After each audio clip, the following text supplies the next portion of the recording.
When my best friend's widow showed up on my porch a year after his funeral, she was holding a shoebox, wearing a black raincoat, and looking at me like she had rehearsed the drive over 12 times and still almost turned around. I knew that look. It was the same one her husband, Daniel, used to get before he said something brave. My name is Owen Miller. I was 34 years old, a project manager for a small construction company outside Asheville. And by that point in my life, I had become very good at fixing other people's houses while letting my own life sit half finished. 1 year earlier, I had stood beside Daniel's grave with my hands clenched so tight my knuckles ached, listening to rain hit the funeral tent while his wife Claire held their 2 children against her coat. Eli was 7, Nora was 4. Too young to understand why everyone kept whispering. Claire was 32 then, with tired hazel eyes and a kind of quiet grace that made people lower their voices around her. She had always been beautiful, but not in a way that asked to be noticed. More like the first warm light in a kitchen before anyone else wakes up. And that was the problem. I had noticed. Long before Daniel died, I had noticed how she tucked her hair behind her ear when she was concentrating, how she could shut down Daniel's terrible jokes with one raised eyebrow, how she remembered the names of waitresses and grocery clerks and lonely old neighbors. I noticed all of it, then locked it behind a door in my chest and threw the key into the deepest part of myself. Because Daniel wasn't just my best friend, he was my brother in every way except blood. We met in ninth grade when he punched a senior who shoved me into a locker. He got suspended for 3 days and came back proud of himself, like violence in defense of a scrawny kid with asthma was a noble profession. You looked like a wet noodle, he told me. You looked like an idiot, I said. Yeah, but an employed idiot. You're welcome. That was Daniel. Reckless heart. Loud laugh. Loyal past the point of reason. So when he married Claire, I did what a good friend does. I stood beside him, gave a speech that made his mother cry, danced with Claire once at the reception, and spent the whole song making jokes about Daniel's footwork so I wouldn't think about how naturally her hand fit in mine. Then life moved on. They had kids. I became Uncle Owen. Sunday barbecues, school plays, birthday cakes, emergency plumbing calls. I was the guy Daniel called when the water heater died, and the guy Claire texted when she needed help assembling a bunk bed because Daniel had somehow turned one Allen wrench into modern art. After Daniel died of a heart attack at 35, I stayed close at first. Too close, maybe. I fixed the porch rail, changed the oil in her minivan, took Eli fishing when he stopped talking at school, built Nora a little pink bookshelf because she told me her stuffed animals needed apartments. Then, slowly, I pulled back. Not because I stopped caring, because I cared in a way that scared me. Grief does strange things to a room. It makes every kindness feel loaded, every cup of coffee feel like betrayal, every shared smile feel like you're stealing from a dead man. So, I became practical. I answered when Claire called. I helped when she asked. I sent gifts on the kids' birthdays and kept a respectful distance from anything that looked like loneliness. Then she stopped calling. 3 months passed, then 6, then a year. And now she was on my porch, rain dripping from the ends of her hair, holding that shoebox like it might break if she breathed too hard. Claire, I said. Her mouth trembled once before she forced it into something like a smile. Hi, Owen. I stepped back immediately. Come in, you're soaked. I'm fine. That's what people say when they're absolutely not fine. That got me the smallest laugh, a real one, but bruised. Still bossy, she said. Still pretending hypothermia is a personality trait. She looked down, and for 1 second we were back in her kitchen years ago, joking over burnt pancakes while Daniel tried to convince the kids that smoke alarms were breakfast music. Then the memory passed between us, and neither of us knew where to put it. I took her coat and hung it by the door. When my fingers brushed the cold fabric near her shoulder, she didn't move away. It was nothing. Less than nothing. But after a year of careful distance, that tiny stillness felt loud. Kids okay? I asked. With my sister. They think I'm at the grocery store. Long drive for milk. Yeah. She looked around my living room at the stack of work plans on the coffee table, the half-dead fern by the window, the old photo of Daniel and me at Lake James. You still haven't replaced that couch? It has character. It has a lawsuit coming. I smiled before I could stop myself. Claire saw it. Something softened in her face, and for a moment the air between us changed. Not happy exactly, but alive. Then she looked at the shoebox in her hands. I need to tell you what he asked of me. The words landed so heavily that even the rain seemed to quiet. Daniel? I asked. She nodded. I glanced at the box. Claire, if this is about money or the house, it's not. Or the kids needing something. It's not that either. She sat on the edge of my couch, careful and straight-backed, like if she relaxed she might fall apart. I sat in the chair across from her because sitting beside her felt too intimate and standing felt like cowardice. She opened the shoebox. Inside were envelopes, dozens of them. Some yellowed at the corners, some newer. Each one had Daniel's handwriting across the front. Eli, first day of high school. Nora, when you get your heart broken. Claire, when you forget how strong you are. My throat closed. Then I saw one with my name on it. Owen, 1 year after I'm gone. I stared at it. The room tilted in that quiet way rooms do when the past reaches forward and grabs your wrist. He wrote these after his first scare, Claire said. I looked up. First scare? She swallowed. 6 months before he died. He had chest pain at work. He didn't tell you because he said you'd drag him to every cardiologist on the East Coast and then lecture him in alphabetical order. I would have started with anger, I said, but my voice came out rough. He made me promise not to tell anyone unless… She looked down at the letter. Unless the letters became necessary. I stood up, then sat back down because my legs didn't seem interested in leadership. He knew. He was scared, she whispered. More scared than he let anyone see. That hurt worse than I expected. Daniel had let me see every stupid, ugly, embarrassing part of him. But not that. Claire held the envelope out to me with both hands. I didn't take it right away. What does it say? I haven't read yours. But you know why you're here. She nodded, and this time tears filled her eyes. He left me instructions, she said, not orders. He was very clear about that. He said I wasn't supposed to live like a monument to him. He said grief wasn't marriage and loneliness wasn't loyalty. I looked away because those words went straight to the locked door in my chest. Claire continued, softer now. He asked me to wait 1 year before giving you this.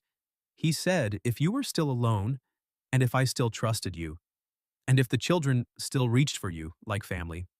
She exhaled shakily. He asked me to let you back in. My pulse was loud in my ears. Claire. I know. She gave a broken little smile. It's a lot. Believe me, I had a whole speech prepared in the car. It was very calm and adult. Then I got here and saw your terrible Fern, and apparently that was my emotional limit. I should have laughed. Instead, I looked at the envelope with my name on it. What exactly did he ask of you? Claire's eyes met mine, open and terrified, and braver than mine had been in a year. He asked me not to be afraid if love showed up again, wearing a familiar face. Then she placed Daniel's letter in my hand. For a long moment, I couldn't open it. Daniel's handwriting sat across the envelope like a dare. Owen, 1 year after I'm gone. Claire watched me from the couch, her hands folded so tightly in her lap that her knuckles had gone pale. She looked like she was waiting for a verdict, and that made something in me ache. Hey, I said quietly. Her eyes lifted.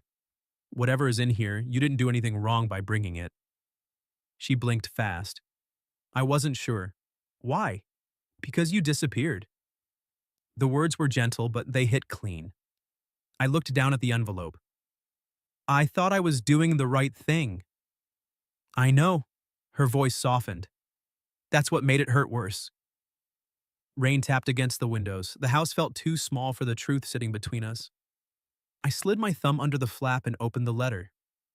Daniel's handwriting covered 2 pages, crooked and impatient, exactly like him. Oh, if you're reading this, then I'm dead, which is rude of me. Sorry about that. Despite myself, a laugh broke out of me. It cracked halfway through. Claire's mouth trembled into a sad smile.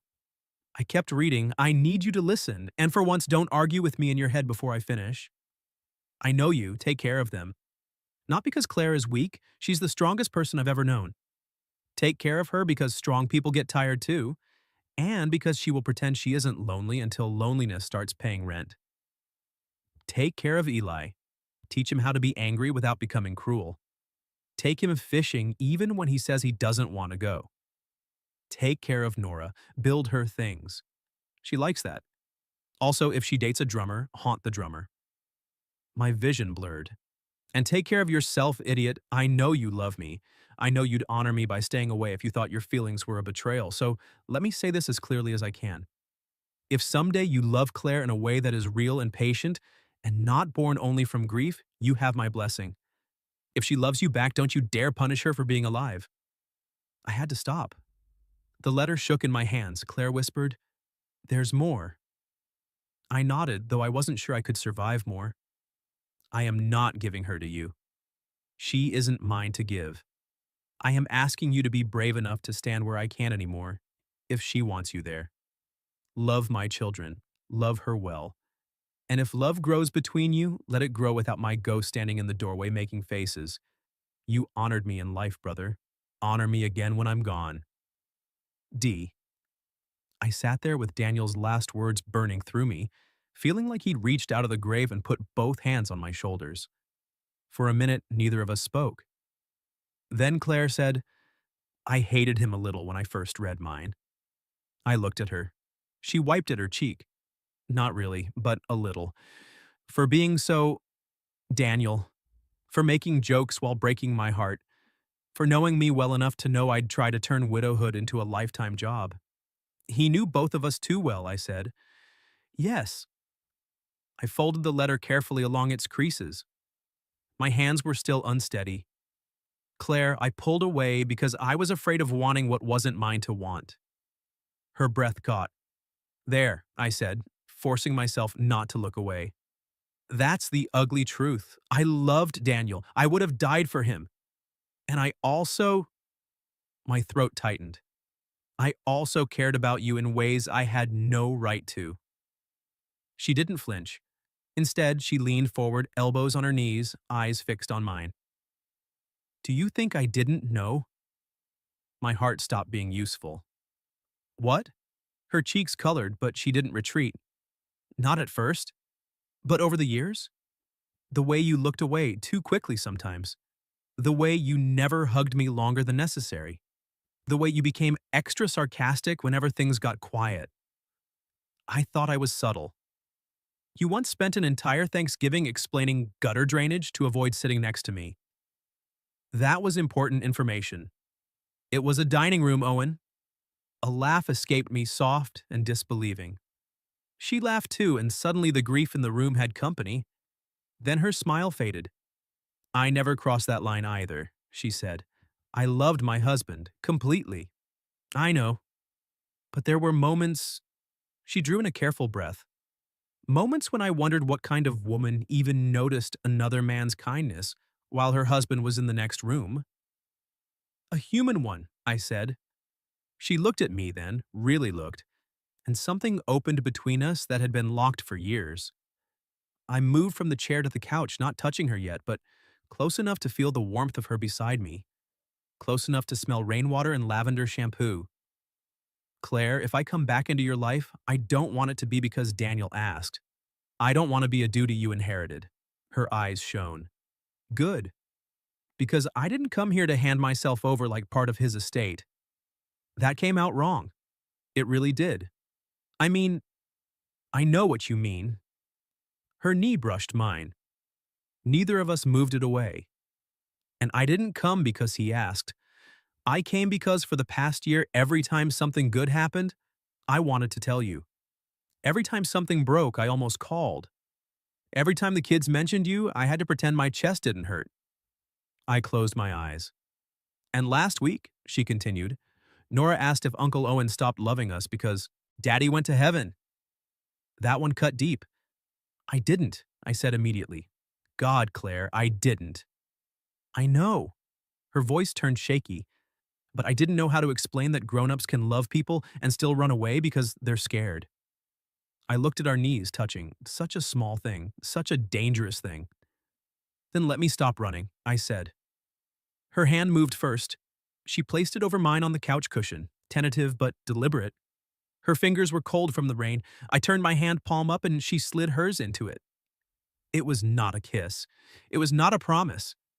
But it felt like the first honest thing either of us had done in a long time. Claire stared at our joined hands.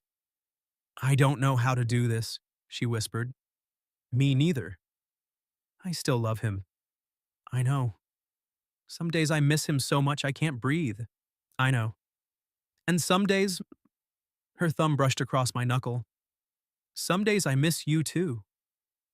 That was the moment I chose her, not as Daniel's widow, not as a responsibility, not as a second chance granted by a dead man, as Claire. The woman sitting beside me with rain in her hair, grief in her bones, and enough courage to put her hand in mine. I'd like to see the kids, I said, if they'll have me. She gave me a watery smile. Eli will act unimpressed for 7 minutes and then ask if you still have the fishing rods. And Nora? Nora will make you apologize to every stuffed animal you abandoned. Fair.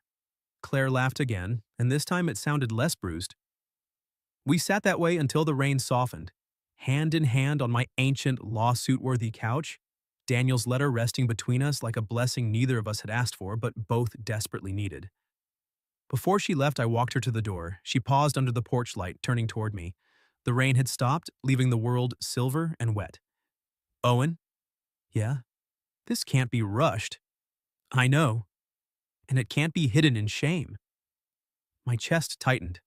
No, I said. It can't. She stepped closer then, close enough that I could see the tiny freckle near her left eye, the one I'd trained myself not to notice. Good, she whispered. Then she rose on her toes and kissed my cheek. Not my mouth. Not yet. But her lips lingered, warm against my skin. And when she pulled away, her eyes dropped to mine like she was wondering the same impossible thing I was. What if Daniel had known the ending before we did? Claire walked to her car, and I stood on the porch holding the place she'd kissed me like a man afraid it might vanish. For the first time in a year, I didn't feel haunted. I felt called back to life. I saw the kids the following Saturday. Claire warned me not to bring presents. So naturally, I brought a tackle box for Eli and a ridiculous stuffed giraffe for Nora wearing a tiny tool belt. That's not a present, I told Claire when she opened the door and saw them in my hands.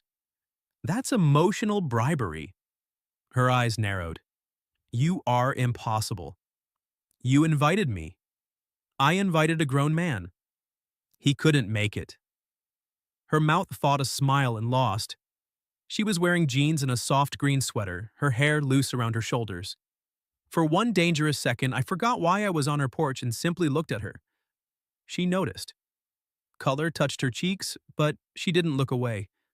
Hi, she said, quieter. Hi. Then Nora screamed my name from inside the house, and the moment shattered into flying pink socks and small arms around my knees. Uncle Owen, you came back! I crouched and hugged her harder than I meant to. I did, Bug. You were gone forever. I know. I looked into her solemn little face. I'm sorry. She studied me, then nodded like a queen granting pardon. Okay, but Mr. Pickles is mad. I assumed? Eli stood in the hallway pretending not to care. He had grown taller. His hair fell into his eyes the way Daniel's used to, and for half a heartbeat I couldn't breathe. Hey man, I said. He shrugged. Hey. I held up the tackle box. His expression betrayed him for exactly 1 second. Still fish? Sometimes. Good, I forgot how to bait a hook. You did not. Nope. But I figured you'd enjoy correcting me. He rolled his eyes, but he took the box. 7 minutes later, as Claire predicted, he asked if my fishing rods were still in the truck. We spent the afternoon in the backyard because the kids insisted I inspect everything that had changed. Nora's bookshelf now housed stuffed animals arranged by emotional needs. Eli had built a lopsided birdhouse in the maple tree. I told him it had character. That means it's ugly, he said. It means birds are forgiving. Claire sat on the porch steps with 2 mugs of coffee watching us. Every time I glanced over, she looked away a fraction too late. By late afternoon, Nora had gone inside to draw apology letters from me to her toys, and Eli was in the garage finding fishing line. Claire and I were left under the maple tree with gold light caught in the leaves. "You survived," she said. "Barely. Mr. Pickles drives a hard bargain. He's been through a lot. I offered him a written statement and 1 grape. Generous." I leaned back against the tree trunk. "They look good, Claire." Her smile faded into something tender and tired. "They are good and not good. Depends on the hour." "Same as us, then." She looked at me. There was that quiet again. Not empty. Full. "I was afraid today would hurt too much," she admitted. "Did it?" "Yes." She stepped closer. "But not only."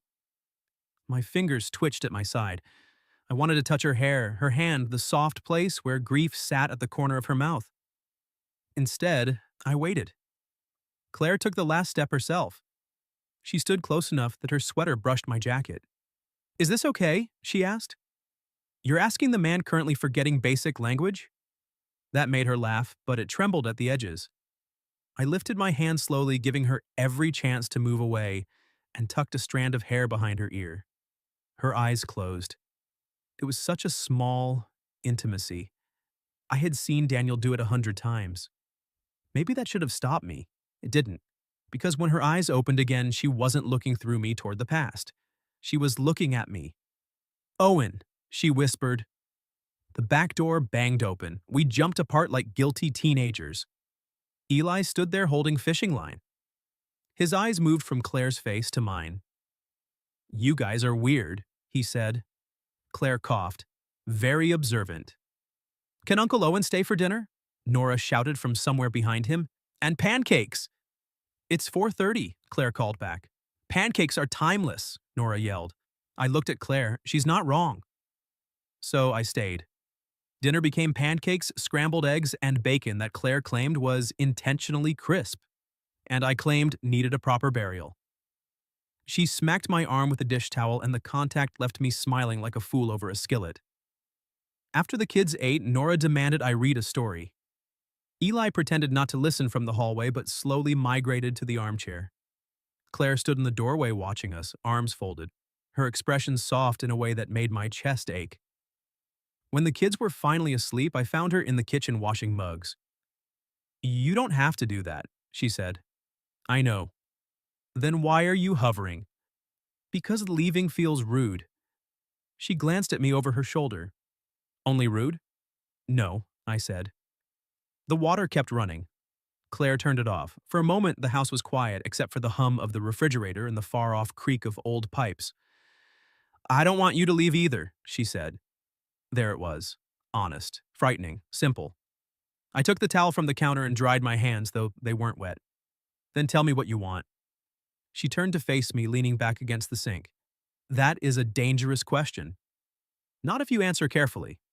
"I am tired of careful." My heart kicked. Claire's gaze dropped to my mouth, then returned to my eyes. "I want to know what it feels like to choose something because I want it. Not because I'm surviving. Not because someone needs me. Not because Daniel gave permission from beyond the grave." I stepped closer. "And what do you want?" Her breath shook. "You." Everything in me went still, not out of doubt, out of reverence. I crossed the kitchen slowly. She didn't move away.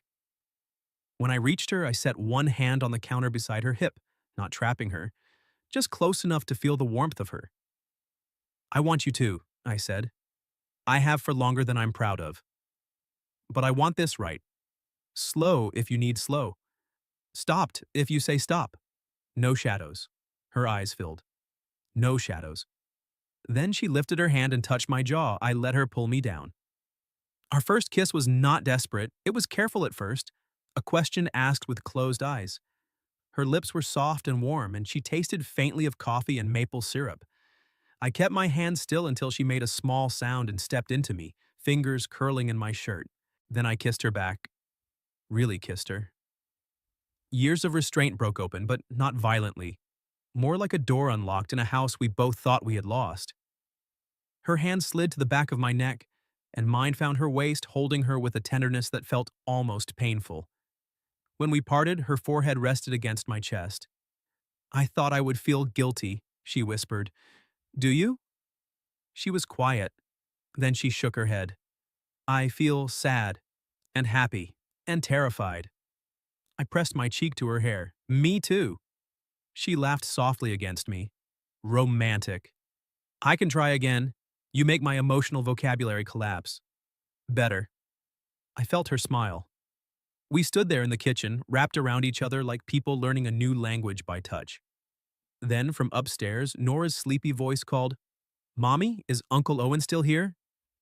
Claire stepped back, wiping under her eyes. "Yes, sweetheart." "Good," Nora called. "Tell him Mr. Pickles forgives him." Claire looked at me, laughter and tears both shining on her face.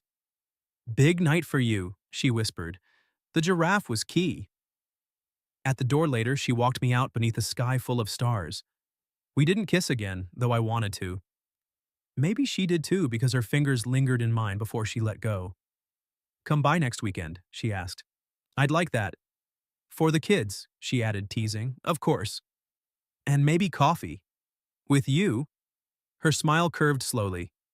"If you behave." "I almost never do." "I remember." That one word warmed me all the way home. But as I pulled into my driveway, my phone buzzed with a message from Claire. "Thank you for tonight. I chose it. I chose you." I sat in my truck staring at those words until the screen went dark. Then I whispered into the quiet, "I choose you too." We tried to go slow. For exactly 11 days. Slow, we discovered, was difficult when Claire smiled at me over coffee like she knew every secret I'd ever buried and was deciding which one to tease me about first. Our first official date happened on a Thursday morning because evenings belonged to homework, baths, and Nora's campaign to convince everyone she needed a hamster. Claire met me at a little diner outside town, the kind with cracked vinyl booths and a waitress who called everyone honey with legal authority. She arrived 5 minutes late, breathless, hair pinned up badly, wearing a blue dress under her coat. I stood when she walked in. She stopped in front of me, eyes narrowing. "Did you just stand up?" "I was raised with manners." "You were raised by wolves and Daniel." "Daniel was the wolf." Her smile softened. "He would have liked this." The words could have ruined everything. Instead, they settled gently between us. "Yeah," I said. "I think he would have made fun of my shirt first." "He absolutely would have." She slid into the booth and I sat across from her, aware of every inch of table between us. The waitress poured coffee. Claire reached for the sugar at the same time I did, and our fingers touched. Neither of us pulled away fast enough to pretend it was accidental. Her eyes lifted. "Still forgetting language?" she asked. "Completely fluent in breakfast foods." "Impressive. I can say waffle in 3 emotional tones." She laughed, and I felt 10 years younger. We talked about ordinary things first. Eli's science project, Nora's hatred of peas, my latest construction site where a client wanted rustic elegance, which apparently meant expensive wood made to look abandoned. Then Claire grew quiet, circling her mug with both hands. "What?" I asked. She took a breath. "Daniel's mother called." I sat back. Marianne had loved Daniel fiercely and grieved him like a woman trying to hold back the ocean with both hands. She had always been kind to me. To Claire, too, though grief had sharpened some of her kindness into judgment. "She heard I saw you," Claire said. "From who?" "Small town, possibly the maple tree." "Nosy tree." Claire smiled, then it faded. "She asked if you were replacing him." The words hit, but not as hard as Claire's face did. She looked ashamed and that I couldn't stand. I reached across the table and took her hand. "Look at me." She did. "You are not replacing him." "I'm not replacing him." "Nobody could." "I know that." "Do you?" Her eyes filled. "Most days." I rubbed my thumb over her knuckles. "Then on the days you don't, I'll remind you." She held my hand tighter. "I told her nothing was happening," Claire whispered, and I hated myself as soon as I said it.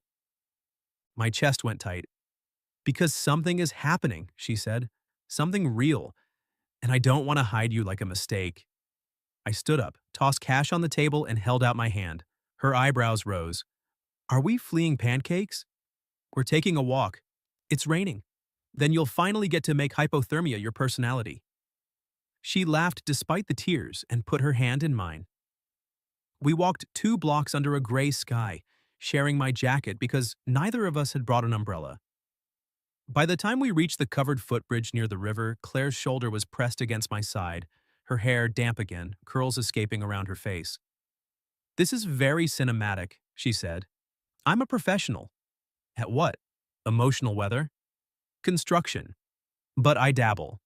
She turned toward the river, then back to me. I'm scared, Owen. I know. Not of you. I know that too. I'm scared people will think I didn't love him enough. There it was. The quiet blade. I stepped in front of her, blocking the wind. Claire, you loved Daniel every day he had. Everyone saw it. I saw it. Loving me now doesn't erase that. A tear slid down her cheek. And I loved him too, I said, which is why I won't let either of us turn what we're building into something dirty. Her lower lip trembled. What are we building? I touched her face, giving her time to move away. She leaned into my palm. Us, I said. The word changed her. Not dramatically, just enough. Her shoulders lowered, her eyes warmed. She covered my hand with hers and kissed the center of my palm. It was such a tender thing that it nearly undid me. Then she rose on her toes and kissed my mouth. This kiss was different from the first. Less careful. More certain. Rain tapped on the bridge roof while she wrapped both arms around my neck and held on like she had chosen not only the kiss but the risk of it. When we broke apart, she smiled through tears. That was not slow. I can file an appeal. Denied. I kissed her forehead. Fair. She rested her head against my chest, and for a few minutes we stood listening to the river, not hiding, not explaining. That evening, Claire called Marianne. I offered to leave the room, but Claire caught my wrist. Stay. So I sat beside her on the couch while she put the phone on speaker. Her hand found mine immediately. Marianne answered on the third ring. Claire's voice shook at first, then steadied. I need to tell you the truth. Owen and I are seeing each other. Slowly. Carefully. But it is real. Silence. Then Marianne exhaled like something inside her had collapsed. My son is dead? She said. Claire closed her eyes. I know. Do you? The cruelty was grief speaking, but it still landed. Claire's fingers tightened around mine. I lifted her hand and kissed her knuckles. Not for Marianne. For Claire. She opened her eyes. Yes, Claire said. I know every morning when his side of the bed is empty. I know when Eli makes Daniel's face. I know when Nora asks if heaven has pancakes. I will know for the rest of my life. Marianne began to cry softly. But I am still alive, Claire continued. And Daniel knew that. He asked me not to bury my heart with him. Another silence. You have letters too, Claire said gently. Maybe it's time you read yours. The call ended with no blessing, but no curse either. Afterward, Claire sat very still. I pulled her into my arms. She came willingly, curling against me, her face pressed into my neck. I feel awful, she whispered. I know. And relieved. That too. And I really want you to kiss me again, which seems wildly inappropriate. I smiled into her hair. I respect the inappropriate honesty. She leaned back just enough to look at me. Are you going to make me ask? Maybe a little. Her eyes narrowed. Owen. There it is. She swatted my chest, and I caught her hand, laughing softly. Then I kissed her. On the couch, in the quiet house with the kids asleep upstairs and the past not gone but no longer standing between us, Claire kissed me back with a hunger that was still tender. Her fingers slid into my hair. Mine settled at her waist, and when she sighed against my mouth, I felt the last of my cowardice loosen its grip. Later, she walked me to the door. Come Sunday, she said. Dinner with the kids. Is this another date disguised as pancakes? No, roast chicken. Serious escalation. She smiled, but it faltered. And maybe bring Daniel's letter. I understood. For Marianne? For all of us, she said. If we're going forward, I don't want his blessing to be a secret we use as permission. I want it to be part of the truth. I nodded. Then she took my face in both hands. I choose you, she whispered again, like she knew I needed to hear it out loud. I kissed her once, softly. I choose you too. Driving home, Daniel's letter sat in my jacket pocket, warm from being near my heart. For the first time, I thought maybe honoring him didn't mean standing still. Maybe it meant walking forward with the people he loved most. Sunday dinner smelled like roast chicken, rosemary, and panic. Claire had cleaned the house twice. Eli had been ordered to wear a shirt without mud on it. Nora had arranged Mr. Pickles and the giraffe in the living room for emotional support. I arrived with Daniel's letter in my jacket pocket and a bottle of wine I wasn't sure anyone would drink. Claire opened the door before I knocked. You look terrified, I said. I am terrified. Good. Me too. She glanced toward the kitchen, then stepped onto the porch and closed the door behind her.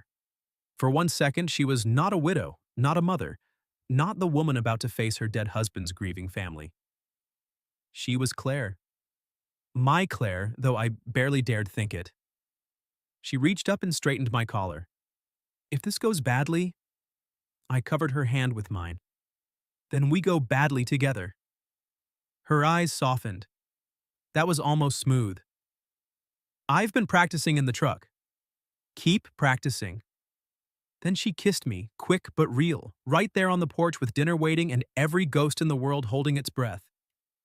When we went inside, Marianne was already in the living room. She looked older than she had at the funeral. Smaller somehow. Daniel's father, Robert, sat beside her, quiet and red-eyed, turning his wedding ring around his finger. Marianne's gaze landed on me. Owen. Marianne. She looked at Claire, then at the children, then back at me. Her mouth tightened like she was holding in 1,000 things, and maybe all of them were grief.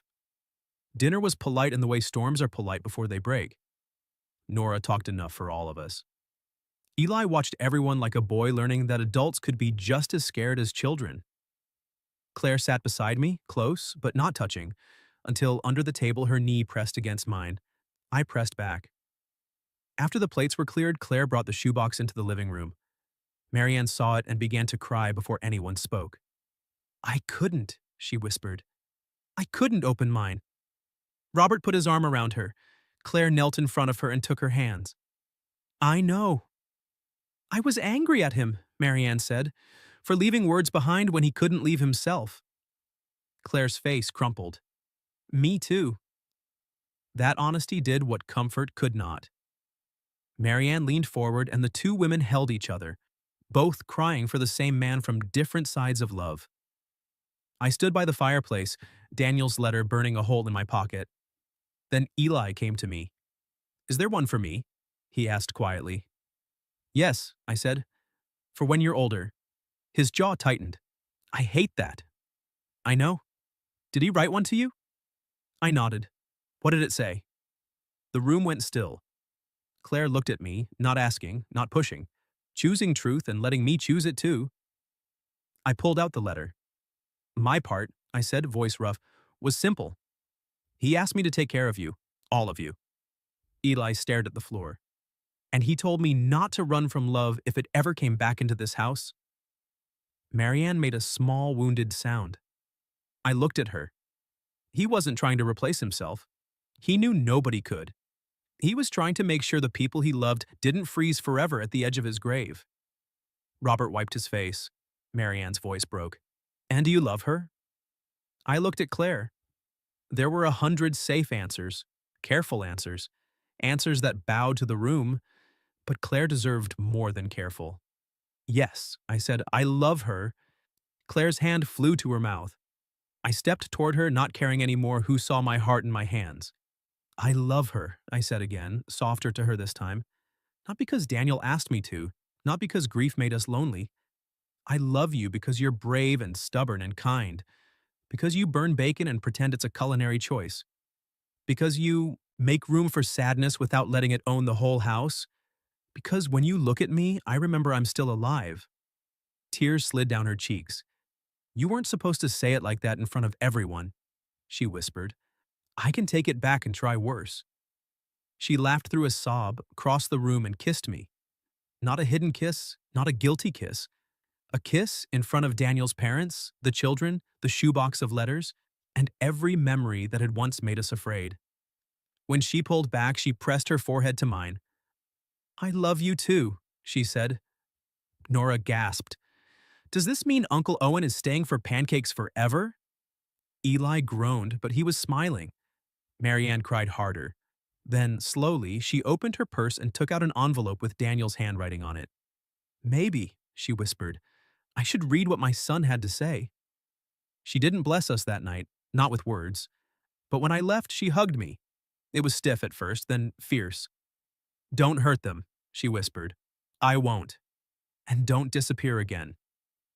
I closed my eyes. Never. 6 months later, I had a toothbrush in Claire's bathroom, a drawer in her dresser, and a permanent position on Nora's stuffed animal apology committee. Eli and I fished on Saturday mornings. Sometimes we talked about Daniel. Sometimes we didn't talk at all. Both felt honest.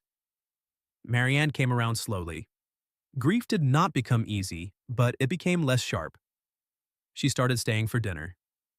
She still cried sometimes when I made Daniel's old jokes by accident. Claire and I didn't rush the life after.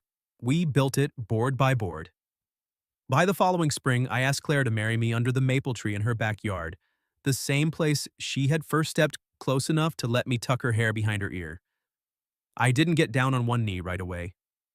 First, I told her, I need you to know something. I'm not asking to take his place. She touched my face. I know. I'm asking for mine. Her eyes filled. You already have it. Then Nora shouted from the porch, Say yes, Mommy, Mr. Pickles approves. Claire laughed so hard she had to wipe her eyes before she answered. Yes, she said, of course yes. When I kissed her, Eli pretended to gag, Nora cheered. And somewhere in the warm spring wind, I imagined Daniel laughing at us for being dramatic. A year after Claire first showed up on my porch with that shoebox, we stood in the backyard with string lights hanging from the maple tree and Daniel's parents in the front row. It wasn't a big wedding, just family, friends, pancakes at Nora's request, and a small framed photo of Daniel on a table near the flowers. Not as a shadow, as part of the story.